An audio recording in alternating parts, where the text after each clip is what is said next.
Narasumber kita pada pagi hari ini adalah seorang doktor dari negeri Thailand, sekolahnya, tapi mengabdi menjadi dosen di Fakultas Teknologi Pertanian Universitas Gadjah Mada.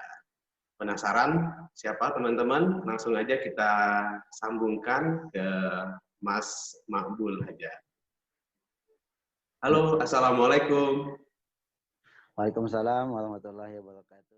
Pada program kita kali ini, Mas, kita itu ingin memberikan perspektif bagaimana sih kuliah pertanian di berbagai negara. Mungkin kali ini sama Mas Makbul di Thailand, pada kesempatan berikutnya kita akan ngobrol juga sama rekan-rekan kita yang lagi ada di berbagai negara lainnya. Nah, sebenarnya apa ya, Mas, yang membedakan sistem belajarnya, kemudian mungkin dari sisi kualitas penelitiannya, kemudian kurikulum perkuliahannya untuk fakultas-fakultas pada sektor agro, Mas. Bisa pertanian, bisa teknologi pertaniannya, bisa kehutanan, perikanan, dan lain sebagainya. Seperti apa, Mas, kondisi di Thailand, Mas? Kalau pertama itu kalau masalah kurikulum yang hampir sama seperti kita, masih klasikal dan bentuknya sama, mengambil dari SKS dan segala macamnya. Tapi yang menarik kalau menurut saya, bedanya dengan kita itu di Indonesia, pertama itu masalah syarat kelulusan. Kalau syarat kelulusan di Thailand itu untuk program studi bachelor degree, itu masih saya bilang masih di bawah kita. Dalam artian bukan masalah membandingkan mana yang lebih bagus atau enggak. Tetapi kalau di Thailand itu hampir setiap prodi itu syarat kelulusannya cuma bentuknya senior project. Itu project yang dikerjakan secara berkelompok dan serempak dalam satu angkatan seperti itu. Sehingga mereka tidak terlalu sulit untuk lulus seperti itu. Beda dengan kita dengan skripsi yang ada di kita. Tetapi mereka punya program kerja lapangan. Kerja lapangannya dalam bentuk ya kerja secara secara langsung di lapangan sesuai dengan bidang mereka masing-masing. Biasanya ini berlaku bisa sampai 6 bulan sampai 1 tahun. Atau bentuknya intensif di perusahaan-perusahaan atau pabrik-pabrik sesuai bidang masing-masing. Mereka punya program ini dan hampir setiap kampus mereka menerapkan. Dan karena ini program nasional mereka, Kementerian Pendidikan mereka, seperti itu. Dan kalau di dalam kampusnya kalau masalah dana penelitian ya, dana penelitian di Thailand itu kalau dibandingkan dengan kita masih lebih tinggi di Thailand. Khususnya dana untuk mereka yang bachelor degree. Mereka untuk mengerjakan senior project yang saya bilang nggak terlalu berat kalau menurut saya. Tetapi mereka punya dana dan itu untuk setiap mahasiswa. Artinya setiap mahasiswa itu sudah dialokasikan dana untuk mengerjakan senior project-nya sebesar 20.000, sekitar 20 ribuan baht, atau kalau di kita itu sekarang hampir 10 jutaan per mahasiswa untuk mengerjakan senior project. Artinya mereka selain diminta untuk mengerjakan sesuatu, juga mereka pastikan dananya dari pemerintah. Tetapi kalau biaya pendidikan di Thailand sendiri, saya katakan relatif mahal kalau dibanding dengan kita, karena mereka sudah pendidikan itu udah benar-benar komersil kalau di Thailand, dan biaya per semesternya udah gila kalau dibanding dengan kita, udah gila mereka kalau gitu ya. Tapi mereka memang memastikan fasilitas yang ada di fasilitas lab, fasilitas pengujiannya benar-benar benar-benar bagus, dan saya lihat juga banyak mahasiswa asing, mahasiswa Eropa untuk datang untuk studi atau nge-lab di Thailand seperti itu. Karena memang fasilitasnya udah bagus, udah secara internasional seperti itu. Tentu apa yang kita obrolkan hari ini tidak memiliki tujuan untuk mengcompare ya Mas ya, tetapi kita ingin mencari sebuah gagasan baru yang mana tujuannya untuk kemajuan sektor agrokompleks di Indonesia, Mas. Mungkin terakhir dari Mas Mabul. Dan satu lagi, Dit. Ya, Mas. Satu lagi, Dit. Ya, Mas.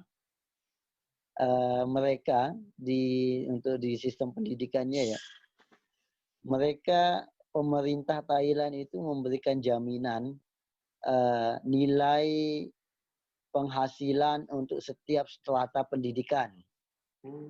Jadinya misalkan untuk kampus A, kampus B, kampus C itu punya harga minimal ketika mereka bekerja di institusi di Thailand.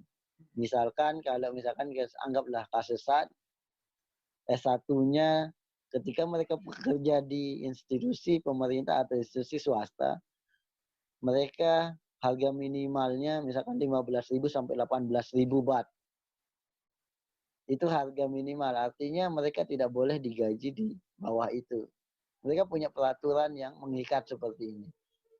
Untuk program master degree-nya misalkan mereka minimal digaji 25.000, atau kita kalau di tempat kita sekitar 10 atau 11 jutaan seperti itu. Mereka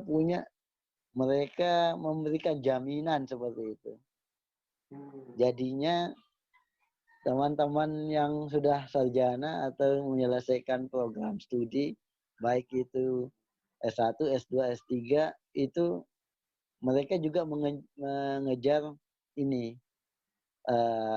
jaminan pendapatan dari pemerintah.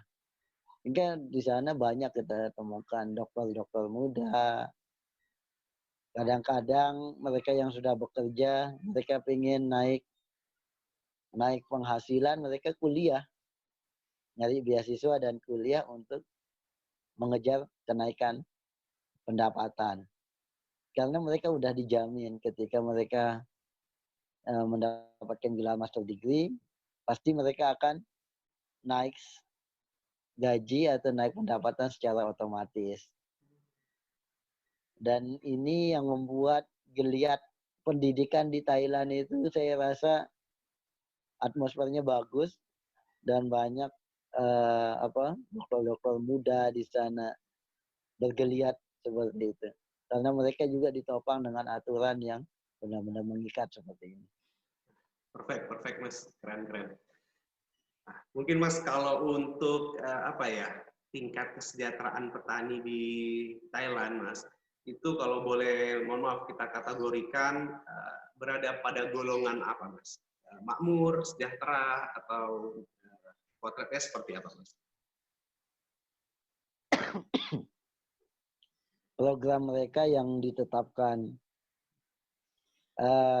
tahun 2016 itu di dalam Thailand 4.0 itu menargetkan pendapatan mereka sekitar 700 baht, 700.000 baht.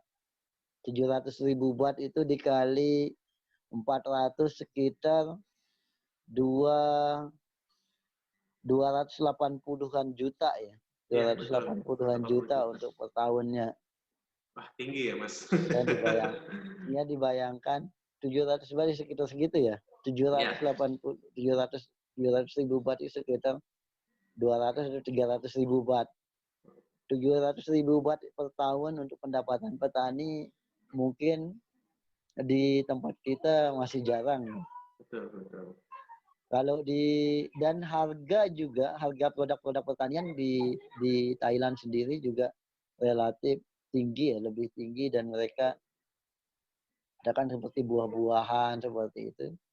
Mereka menjualnya dengan harga yang nggak terlalu rendah seperti itu. Jadi ada keberpihakan ke petani seperti itu. Tetapi dengan apa? Dengan menjamin kestabilan harga. Kalau sebenarnya kalau petani harga itu di-maintain dan harganya kompetitif di pasaran, insya Allah petani-petani itu bisa di negara manapun bisa survive seperti itu. Kalau kita bandingkan dengan Indonesia sekarang ini, kalau kita hitung value atau keuntungan dari sekian luar petak sawah seperti itu, mungkin kalau dibandingkan dengan membuka kos-kosan mungkin lebih untung buka kos-kosan ya. Kos-kosan. Sehingga saya kira perlu adanya keberpihakan dalam bentuk mungkin harga atau dalam bentuk insentif kepada petani, sehingga petani itu bukan hanya untuk survive, untuk melanjutkan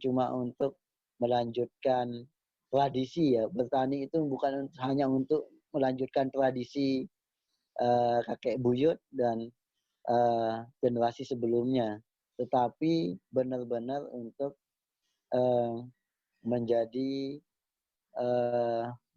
mata pencaharian yang benar-benar menjanjikan seperti itu. Saya kira kalau rata pendapatan petani itu bisa ditingkatkan dan bisa dijamin stabilitas harga di pasaran, masih bakalan peningkatan jumlah petani di kita bakalan semakin bagus seperti itu. Sekali lagi, memang diskusi yang kita lakukan ini sifatnya tidak ingin mencari sebuah kesalahan atau mengkomparkan Indonesia dengan negara manapun. Tetapi poin pentingnya adalah kita mencari gagasan baru, idea baru, sehingga kita bisa melanjutkan estafet pembangunan pertanian Indonesia ini dengan lebih cepat. Akselerasinya ada seperti itu. Mungkin terakhir dari Mas Makbul, apa yang ingin disampaikan pada penonton semua, Mas? Ya, untuk sobat petani di Indonesia, mungkin kita perlu mengingat lagi peristiwa bagaimana percakapan antara King Bhumibol dengan Presiden Megawati pada waktu itu 2003, ketika Megawati memuji bagaimana pesatnya perkembangan dunia pertanian yang ada di Thailand pada waktu itu. Kemudian dijawab oleh King Bhumibol bahwa ahli-ahli kami itu belajar dari Indonesia, khususnya disebut pada waktu itu adalah IPB. Mereka belajar dari kita, tetapi mereka punya semangat yang tidak cepat puas seperti itu. Artinya apa? Kita sama-sama swasembada padi tahun 80-an pada waktu itu sama-sama, tetapi mereka malah pada waktu itu mencanangkan untuk menjadi dapurnya dunia, sehingga sekarang itu semangat apa yang mereka hasilkan sekarang itu adalah hasil dari semangat dan hasil dari konsistensi dan hasil dari tidak mudah puasnya mereka, petani-petani yang ada di sana dan stakeholder yang ada di sana di bidang pertanian. Saya rasa itu yang perlu kita kita contoh dan kita mulai gagas di pertanian kita khususnya di Indonesia. Bagaimana pengembangan pertanian itu tidak boleh namanya berpuas hanya sampai kepada swasembada. Kalau swasembada kan kita pernah capai, tetapi ketika kita swasembada, langkah berikutnya itu kita harus benar-benar petakan. Setelah swasembada di dalam negeri, apakah kita ingin menjadi seperti Thailand juga, menjadi dapurnya dunia, menjadi penyedia pangannya dunia. Sekarang 45% ekspor padi di dunia itu dikuasai oleh Thailand. Yang sebenarnya luasan lahan pertanian mereka tidak lebih luas dari lahan pertanian kita di Indonesia. Mungkin semangat-semangat seperti ini, semangat-semangat pantang puas, pantang menyerah, dan didukung oleh kekompakan berbagai stakeholder, baik itu petani, baik itu pemerintah, baik itu DPR selaku pembuat regulasi, sehingga pembangunan pertanian itu benar-benar bersinergi antara pemerintah dan petani. Jangan sampai seperti yang data-data yang sering kita baca itu penurunan jumlah konversi lahan pertanian ke pengembangan perumahan dan segala macamnya itu harus benar-benar terkontrol. Sehingga kedepannya kita tidak generasi atau anak cucu kita kedepannya tidak menyesalkan apa yang generasi sekarang ini pilih dalam bidang pertanian seperti itu. Oke, Mas Makbul, luar biasa Mas. Terima kasih banyak. Saya atas nama pribadi dan atas nama teman-teman Aku Petani Indonesia mengucapkan terima kasih banyak Mas Makbul telah memberikan waktunya di hari libur seperti ini. Kami doakan Mas Makbul selalu dalam lindungan Allah Subhanahu wa taala dan selalu diberikan kesuksesan ke depannya. Insya Allah Mas, setelah COVID-19 ini berlalu, insya Allah kita ketemu langsung Mas di Yogyakarta nanti. Ya, siap. Dan nanti kalau butuh pembicara-pembicara di bidang ini, di bidang yang lain, mungkin saya bisa ini kan di teman-teman teman-teman Gajah Mada seperti itu. Siap Mas Makbul, terima kasih banyak. Ya, siap. Terima kasih banyak Mas Makbul atas waktunya. Salam untuk keluarga besar di Jogja dan di NTB. Saya akhiri Mas. Wassalamualaikum warahmatullahi wabarakatuh. Sampai jumpa. Waalaikumsalam di episode selanjutnya. Nah, bagaimana teman-teman? Super keren ya obrolan kita pada hari ini. Mudah-mudahan dapat bermanfaat untuk teman-teman semua. Agar kalian lebih keren tentunya jangan lupa pesan merchandise Aku Petani Indonesia. Kita punya berbagai macam merchandise yang sangat menarik dan bisa kalian gunakan pada kehidupan kalian sehari-hari. Sekian, sampai ketemu lagi di Ngasuh Ilmu episode selanjutnya. Goodbye.